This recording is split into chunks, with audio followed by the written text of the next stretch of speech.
¿Qué fuerzas armadas debe tener Uruguay? ¿Las que existen hoy se ajustan a nuestras necesidades? ¿Debemos ir a una organización militar con menos integrantes y más drones, sensores y radares, por ejemplo? Estas preguntas sobrevuelan el debate político hace muchos años, pero en los últimos meses han vuelto a plantearse a raíz de la crisis que atraviesa el sistema de pensiones y retiros de las Fuerzas Armadas. Según el gobierno, el déficit de la llamada caja militar supera los $400 millones por año. Por eso, el Poder Ejecutivo tiene pronto un proyecto de ley que procura evitar que este problema se prolongue en el tiempo. En este contexto, el Movimiento de Participación Popular plantea ampliar la mirada en torno a este asunto y discutir más en general sobre la estructura que deben tener nuestras Fuerzas Armadas. ¿Cuál es concretamente esa visión? Sobre ese y otros temas vamos a conversar en los próximos minutos con la senadora Lucía Topolansky. Senadora Topolansky, buen día. Gracias por acompañarnos. Buenos días. El ministro de Trabajo y Seguridad Social, Ernesto Murro, y el prosecretario de la Presidencia, Juan Andrés Roballo, se reunieron este lunes con la bancada parlamentaria, diputados y senadores del Frente Amplio, para presentarle el proyecto de reforma de la caja militar, entre comillas. Así, en términos generales, porque no nos vamos a meter a fondo en ese texto, pero en general, ¿ustedes coinciden? Sí, el proyecto que tiene todas las dificultades de las cuestiones de seguridad social, ¿no? Que no son sencillas, por lo que venimos estudiando, porque ya le hemos dado la primera lectura y demás. Es ponderado, está bastante equilibrado. Y son 3 escenarios. En realidad, lo que se sucedió hasta ahora, bueno, allí hay una cantidad de gente que está en retiro o pensionada, que ese es un escenario. Después lo que sucederá con los nuevos, y en el medio hay un sistema de transición. Uh-huh. Probablemente, eso es una opinión personal, la discusión va a estar centrada ahí, en la transición. Esto ya pasó. Por ejemplo, desde el Frente Liber Seregni y desde el Ministerio de Economía, según trascendió, se quería un cambio de efectos más rápidos, ¿no? Claro. Por ejemplo, Alfredo Asti, de Asamblea Uruguay, declaró, hablando en El Observador, que con este proyecto es muy limitado el efecto en el tiempo. Se trata de un avance muy tímido con respecto a una mayor convergencia entre los sistemas jubilatorios. Claro, siempre los sistemas de transición son los polémicos.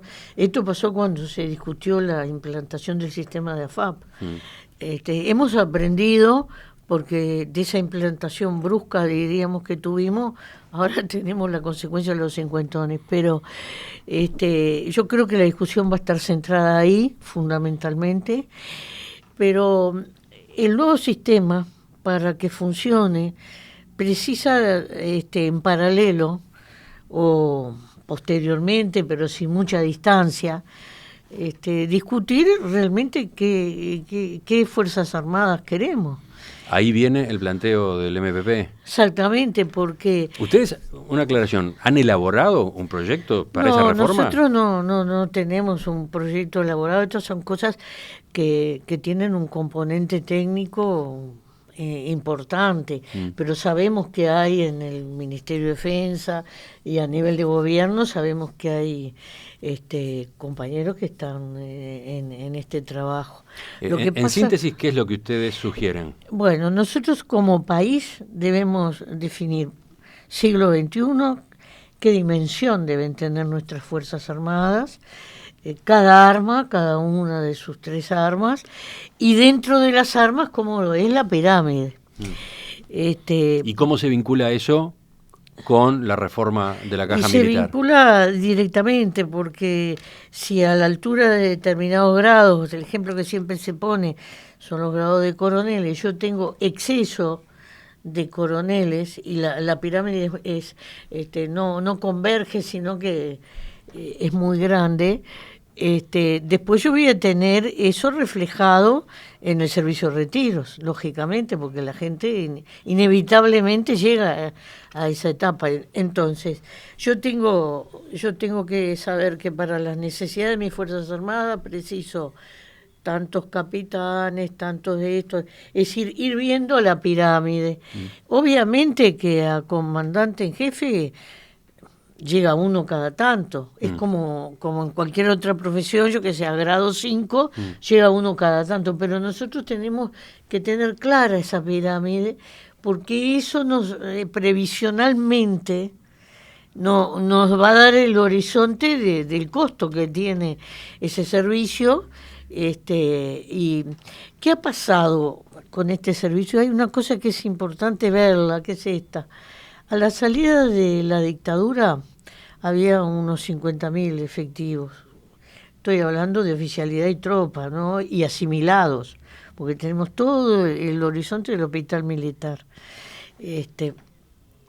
Entonces, a partir del primer gobierno de Sanguinetti, en delante, todos los periodos de gobierno bajaron el número de efectivos.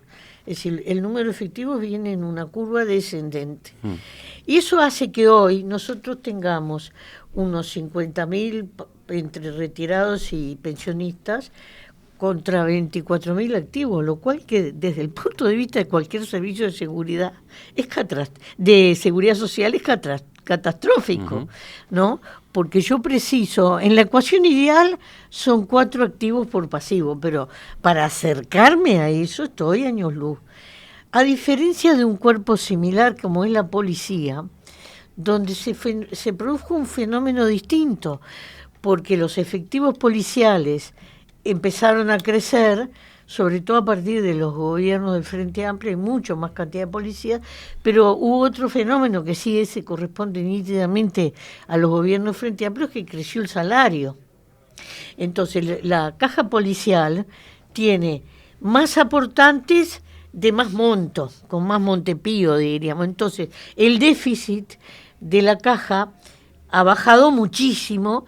Todavía no se eliminó porque estaban los derechos adquiridos de los que venían del régimen anterior, pero va netamente a equilibrarse, a pesar de que nos demoramos un poco en la reestructura, ¿no? En la Carta Orgánica, pero se hizo finalmente. Y nosotros de ese proceso tenemos que aprender. Nosotros finalmente tenemos que llegar a esos equilibrios. Eso, obviamente que sería bárbaro poder llegar en un corto plazo, porque 420 millones, que fue lo que se transfirió este año, es mucho dinero para lo que es el monto del presupuesto nacional. A todas las cajas se les transfieren, es decir, la seguridad social es un problema en todas las cajas, pero en esta es muy, muy fuerte. No sé en qué tiempo podemos llegar. Nosotros le hicimos esta pregunta a Murro. Una pregunta ¿cuál el antes efecto? de seguir. Una pregunta antes de seguir. ¿Ustedes en el MPP entienden que hay una superpoblación de oficiales en las Fuerzas Armadas? Sí, hay una desproporción. ¿El problema empieza de coronel para arriba? No sé, no me atrevo a hacer esta afirmación tan tajante, pero hay una cosa básica. Hasta capitán es el que tiene mando de tropa. Y así como un director técnico precisa 11 futbolistas, un capitán precisa a su mando tantos efectivos, ¿no? Pero de ahí en adelante, nosotros hemos detectado que hay, porque se producen vacantes y hay ascensos y todo, pero no hay una pirámide que responda a una lógica de la función de ese cuerpo. Justamente, a eso iba. Usted estaba centrando el análisis recién en el impacto que esa estructura actual de las Fuerzas Armadas tiene en la caja militar. Sí. Lo veía por el lado de los números.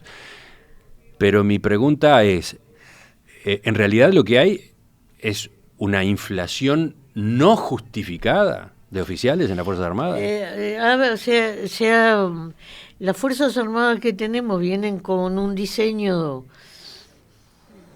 de hace 1000 años, donde... ¿Me entiende la sí, duda, sí, no? yo le entiendo Porque, la porque duda. capaz que esta estructura de las Fuerzas Armadas es un problema para la caja militar, pero es la que precisamos. No, yo creo que no, porque fíjese una cosa, este diseño donde el grueso de los efectivos son de tierra, es decir, ejército, y tenemos mucho más chica los efectivos de mar y del aire, uno puede hacer esa pregunta, respóndalo, y yo me contesto no. Y le voy a poner dos o tres ejemplos bien claros. Las Naciones Unidas nos acaban de dar mucho más mar territorial, que tenemos que cuidar, que está bajo nuestra responsabilidad. ¿Son suficientes en este momento los efectivos y los medios que tiene la Marina para custodia, rescate y todo el operativo que tiene que hacer en ese territorio? Yo no tengo, se lo puedo contestar técnicamente esto, probablemente el ministerio se lo pueda contestar bien, o los mismos de las armas. Pero ahí hay una desproporción entre los 15.000 efectivos del ejército y ¿por qué ese diseño viene de la época en que el territorio se controlaba por tierra? Usted en la presentación habló de drones, y vaya si ha cambiado la cuestión militar todo lo que es de comando a control remoto.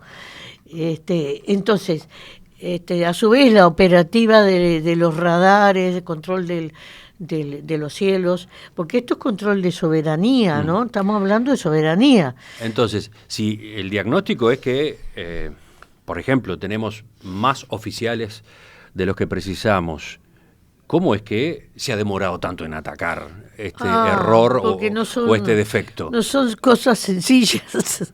Estas no son cosas sencillas de hacer. Todos los cambios en el Estado, todos. No creo que haya un solo gobernante, y me atrevo a decir que de todos los partidos políticos, que incluso en sus programas y en sus intenciones tenga la modernización y determinados cambios como meta, pero después la realidad, muchas veces por derechos adquiridos, por hábitos, por esto, por lo otro, por los abogados que litigian por aquí, por allá, hacen mucho más lento estos cambios. Pero estos gobiernos del Frente Amplio tuvieron, por ejemplo, a Eleuterio Fernández Huidobro como ministro de Defensa Nacional, alguien muy especializado en estos asuntos, al punto de que en más de una ocasión se consideró a sí mismo un militar. Y se trabajó, por ejemplo, en la actualización del concepto de defensa nacional. Sí, pero él mismo, por ejemplo, una idea muy interesante que tenía, él mismo no la pudo llevar a cabo. Hay 3 escuelas de formación de oficiales: la Marina, la Armada y la Aviación, la Marina, el Ejército y la Aviación, ¿no? Entonces él decía, optimicemos recursos, porque hay una cantidad de materias teóricas, académicas, básicas, que son iguales a las 3 armas, y después están las especializaciones. Hagamos un solo instituto, que él lo ubicaba en Laguna del Sauce, como una especie de West Point uruguayo, para poner una cosa gráfica, ¿no? Donde yo optimizo, porque tengo una base de formación, de conocimiento de lo que viene a ser esa profesión en común, y después donde especializo. Y eso, desde el punto de vista de la eficiencia, del aprovechamiento de los recursos humanos y económicos, era notable, pero no lo pudo hacer. Entonces, por eso yo digo que... Pero, y lo otro, está bien, ese es un dato interesante, no sé si todos lo teníamos presente. Podría irse a una fusión de los liceos que responden a las 3 fuerzas. Convendría. Ahora, de lo otro, de la reestructura de las Fuerzas Armadas en sí mismas, ¿discutieron con Fernández Huidobro en vida? Yo no, porque no estoy en estos temas, pero hay compañeros que han conversado, y la Comisión de Defensa del Frente Amplio, que es una comisión que funciona bien, ha tratado estos temas. Pero llama la atención que recién aparezca ahora, que este debate recién se plantee ahora, cuando las papas queman con los números de la caja militar. No es que el debate aparezca ahora, este debate hace mucho que está. Sí. Lo que pasa es que... Bueno, dentro del frente hay quienes tienen posturas más radicales que las de ustedes, ¿no? Bueno, eliminación de las Fuerzas Armadas. No, bueno, pero yo creo que esa discusión justamente, eso no es lo que vamos a discutir ahora, porque si nosotros vamos a ir a la discusión de la eliminación de las Fuerzas Armadas, que es una discusión válida que se puede dar, yo admito darla, tenemos que ir a un nuevo programa del Frente, porque en el programa del Frente nosotros no decimos eso. Si nosotros le presentamos un programa a la población y tenemos que ser lo más coherente posible con ese programa, pero a su vez se supondría cargos constitucionales, porque la propia Constitución habla del tema y además en Uruguay, para tener constituido un gobierno, se tienen que nombrar 3 ministros, el de Relaciones Exteriores, el de Defensa y el del Interior. Usted puede pasar meses sin el ministro de Industria y el gobierno está constituido. Entonces, yo puedo dar esa discusión y capaz que es bueno darla y despejarla de buena vez. Yo he seguido mucho el proceso de Costa Rica y tengo mis enormes dudas con esto, pero no me niego a dar la discusión, pero es otra discusión. Lo mismo que los temas de derechos humanos y de justicia, y que es una discusión del pasado reciente, que es otro tema. Ahora estamos en un tema diferente. Una institución del gobierno, del organigrama vigente del gobierno, donde yo preciso hacer estos cambios a nivel de previsión social, porque ese déficit es inaguantable, ¿no? Entre otras cosas. Pero a su vez, yo preciso ajustar a lo que necesito como país. Para mí son Fuerzas Armadas redimensionadas y mucho más tecnificadas. Por eso decía. Y hay que discutir también el papel de los asimilados. Yo tengo una plantilla enorme en el Ministerio de Defensa de civiles asimilados y ni que hablar el hospital militar. Entonces, tienen que tener el régimen de asimilado. Un médico se jubila de repente con grado de coronel o capaz que más, de general, y de repente con los mismos 40 años que el oficial. En un momento en que yo preciso médicos como el pan de mucho lado. Es decir, yo tengo que repensar esto para que esta reforma me dé resultado. Hace unos días un oyente mandaba un correo electrónico sugiriendo eso. ¿Por qué la discusión esta no empieza quitando de la caja militar, entre comillas, a todos los asimilados y pasándolos a un régimen previsional común y corriente? Por eso es porque yo tengo que dar esta discusión. Porque, ¿qué pasa? ¿Por qué son asimilados? Porque en las hipótesis militares de guerra y de defensa, yo preciso tener los recursos sanitarios a la orden, igual que tengo a los soldados. Entonces, por eso los asimilo. Por eso tienen el mismo régimen. Ahora bien, si yo no rediscuto esto y veo qué tanto de esos efectivos, de repente dejo un puñado y no todo, porque si uno lo ve desde el punto de vista sanitario, el hospital militar es la segunda mutualista del país en número de gente que atiende, porque son los efectivos y sus familias, ¿no? O sea, es mucha gente. Entonces, ¿qué sucede? Tienen ese régimen, ¿no? Uno dice, bueno, capaz que la expresión es que finalmente tanto el hospital militar como el policial entren en la red de ACE, del FONASA. Bueno, pero tenemos que estudiarlo. Por eso nosotros planteamos este tema. No para trancar la discusión. Bueno, a eso iba con mi pregunta siguiente, porque lo que usted señala lo entiendo. Lo quiero dejar absolutamente claro. La discusión se empieza a dar. La discusión tiene esta secuencia. Lo que usted señala lo entiendo, pero en definitiva usted está indicando que la reforma de la caja militar se está encarando de manera muy parcial, que tiene que tener otros componentes. Y algunos de esos componentes, como la reforma de las leyes orgánicas de las Fuerzas Armadas, quién sabe cuánto tiempo pueden llevar en su debate y en su aprobación. Entonces, yo no clasifico, yo lo único que hago es alertar. ¿Qué es esto? En este momento el proyecto ingresó al Parlamento, el martes que viene va a ingresar por Cámara de Senadores y va a ir a la Comisión de Asuntos Laborales y Seguridad Social del Senado. Y allí la comisión va a empezar a trabajar, ¿no? Como siempre, convocando a las partes, convocando al ministro, porque el ministro fundamental acá es Murro. Porque es seguridad social.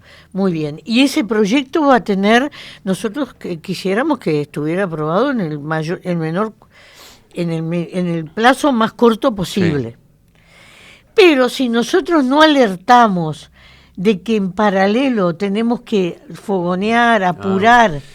Ustedes no ponen como condición, no ponen como condición la aprobación previa de la reforma de las leyes orgánicas de la Fuerza Armada. Porque lo hicimos así en la caja policial, se formó primero y después fogoneamos lo otro. Ahora, es bueno para que el oyente común y corriente, que no está en estos temas, entienda el tema o la complejidad, porque lo peor de estas cosas es simplificar, ¿no? Es bueno poner estos temas sobre la mesa. De paso le pregunto por otro punto. El año pasado el Poder Ejecutivo remitió al Parlamento otro proyecto de ley, iba a decir eso mismo. Un proyecto destinado a bajar a corto plazo el déficit de la caja militar, para lo cual se crea un impuesto durante 18 meses a las pasividades militares mayores a 100.000 pesos. El MPP bloqueó esa iniciativa en el Senado. Eso fue lo que informó la prensa, pero la realidad fue otra. Cuando se presenta ese proyecto, nos dijeron que en 10, 15 días venía la reforma de la caja y que las dos cosas se iban a tratar juntos. Esperamos, no vino y pasó un año.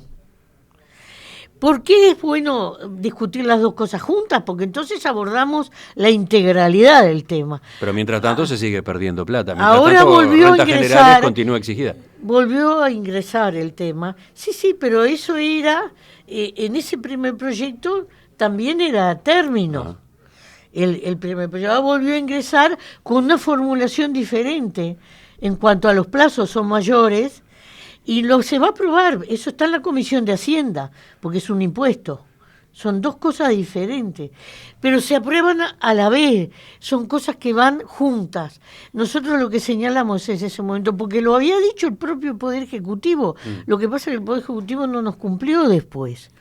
Después, claro, empieza todo el especulómetro político y se presenta la cosa distorsionada. Sí, se habló de que ustedes tenían por historia esa especie de afinidad con las Fuerzas Armadas o sectores de las Fuerzas Armadas. Un pelotazo chato, lo tengo que decir así para simplificarlo. No es así, nosotros estamos preocupados por el déficit, nos preocupa ese dinero, en eso coincidimos con los compañeros del Frente Asamblea Udal. Nosotros la diferencia que podemos tener con otros sectores del Frente es que entendemos, como la mayoría del Frente, entendemos que son necesarias las Fuerzas Armadas en el organigrama del país. Eso sí, lo entendemos así y reconocemos todo lo que trabajó el general Licandro. Hay gente que critica al general Licandro dentro del Frente, nosotros no.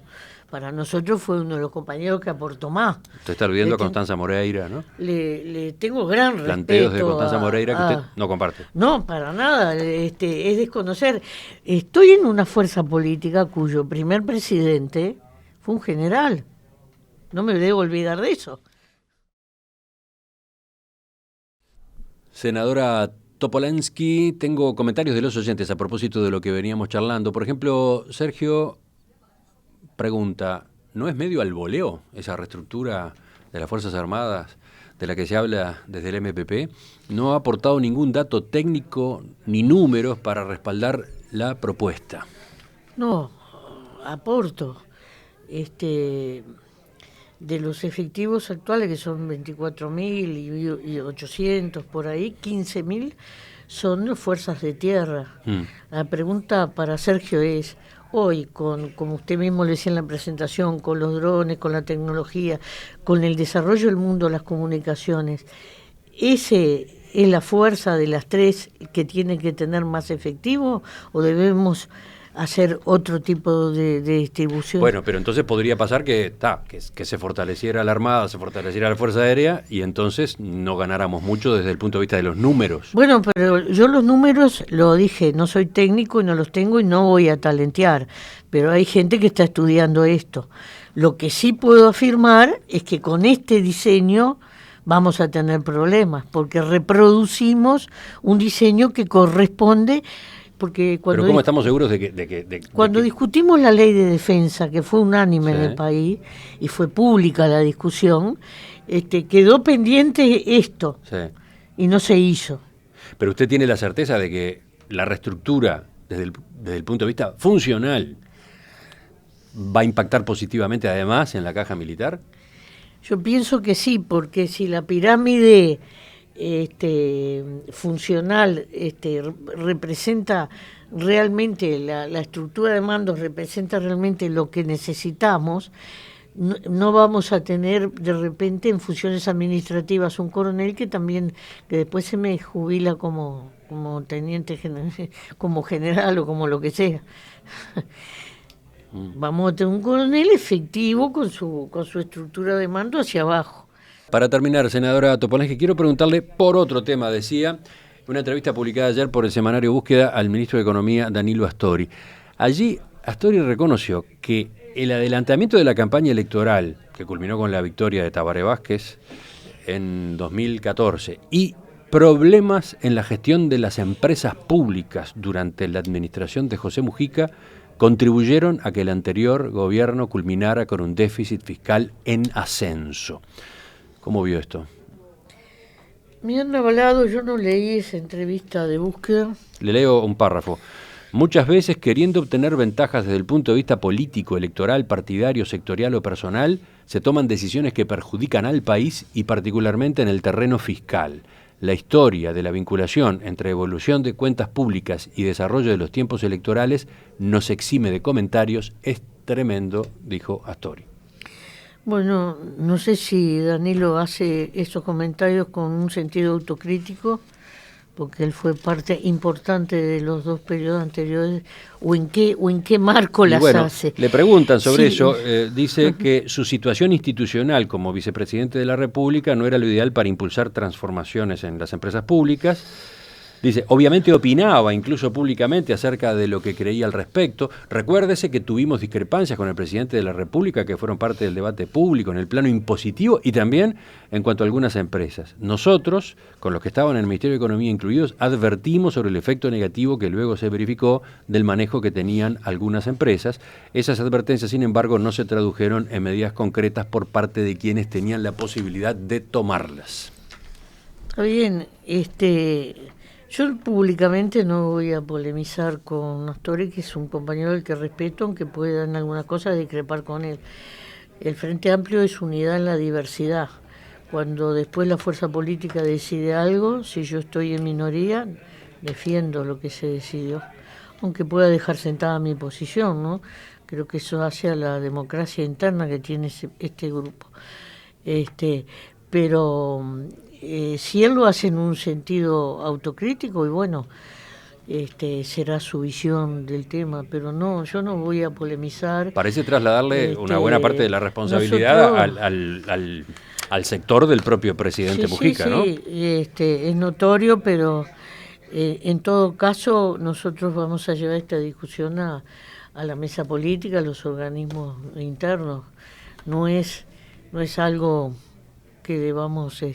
¿Van a llevar esta discusión? ¿Van a llevar estas declaraciones de Astori? Estábamos pensando en conversar, ¿no? Si esto lo vamos a incluir, si esto es parte de una autocrítica que pueda empezar en el Frente Amplio, estamos lejos de la construcción del nuevo programa, o si estos son algunas declaraciones de esas que a veces se hacen y son perjudiciales para la fuerza política, no porque nosotros seamos perfectos y no reconozcamos aciertos o errores, sino porque no se deben hacer de esta manera.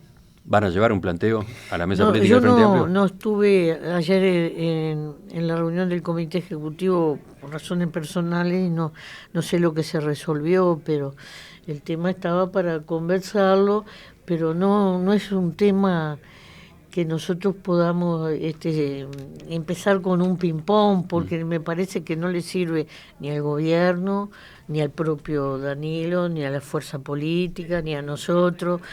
No aporta en lo más mínimo. Senadora Lucía Topolansky, le agradezco que nos haya acompañado esta mañana en Perspectiva. Bueno, gracias a ustedes. Volvemos a conversar en cualquier momento. Ahora seguimos porque ya viene la mesa de este viernes.